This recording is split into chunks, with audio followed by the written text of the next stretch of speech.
Caroline Szwed here from the Kia training ground. Toronto FC looks to capture their second straight Trillium Cup as the Reds are on the road against Columbus, the first of 3 meetings this season between the clubs.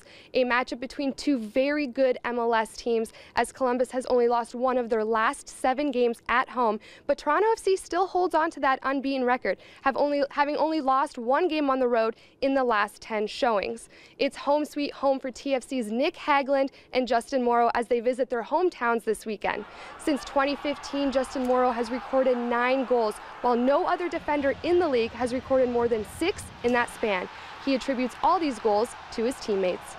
Yeah, I think on this team, when you get in the box, you're always going to have opportunities to score because we have good teammates here who can find me in good spots. There's so much quality all over the pitch, so I really attribute that to my teammates. For more on this weekend's matchup, we hear from Gareth Wheeler for the keys to the match.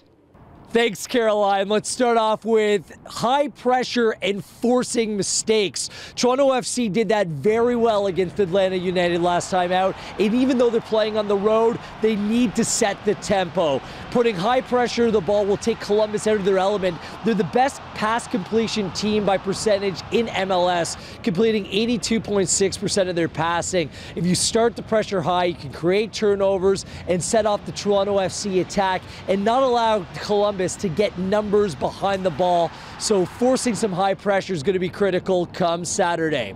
It all starts with Seba. It was Sebastian Giovinco's best game of the season, and looky, he scored a goal in the process. 7 shots in total. It's an incredible number for one game considering Seba only had 8 shots over his previous 2.5 games played. I think it really helped him out that Victor Vasquez played a little bit more high and Armando Cooper played his best game of the season. Those 2 attacking midfield players can allow Sebastian Giovinco to find spaces and do so much more.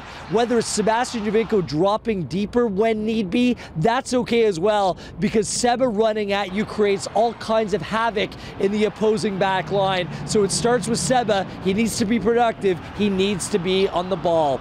And finally, defensive awareness. It wasn't good enough against Atlanta. It was clear what Atlanta was trying to do, playing it over the top, and TFC on 2 occasions leading to the 2 goals conceded didn't do a good enough job understanding what Atlanta was trying to do. Now the focus for Columbus will not be playing it over the top, it will be using the wings. So defending Justin Miram down the left-hand side and Ethan Finley down the right is going to be critical for Toronto FC. So it might mean Justin Morrow and Steven Beitashour tucking in a little bit more to defend those 2 talented players. While Federico Higuain pulls the strings, it's the way that he brings the wide players into the play that makes Columbus so dangerous. Miram especially has done very well against Toronto in the past, so focusing on those wide areas defensively will be critical for TFC.